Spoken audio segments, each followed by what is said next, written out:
economic growth and development. We can expect democracy to guarantee for economic development, but it is better to prefer democracy as it has other positive outcomes. There are mainly 3 points in economic growth and development. They are reduction in inequality and poverty, dignity and freedom of the citizens, and finally accommodation of social diversity. First one is reduction of inequality and poverty.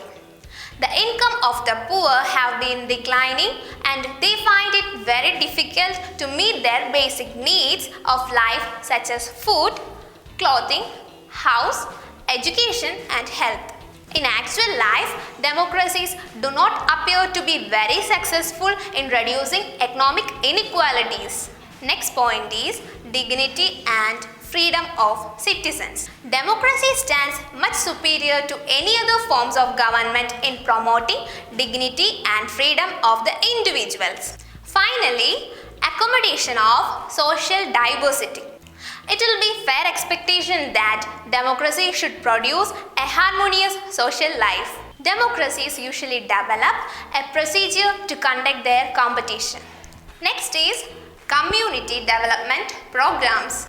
USA is the birthplace of Community Development Scheme. In the words of Indian Planning Commission, a community project is the best thought of as a program for the development in a coordinated and planned way of all village communities comprised in it. The program seeks to change the social and economic life and outlook of the people in rural areas. It tries to bring about all-round development in all aspects of rural life such as agriculture, education, health, sanitation, cottage industries, etc. How does democracy produce an accountable, responsive and legitimate government?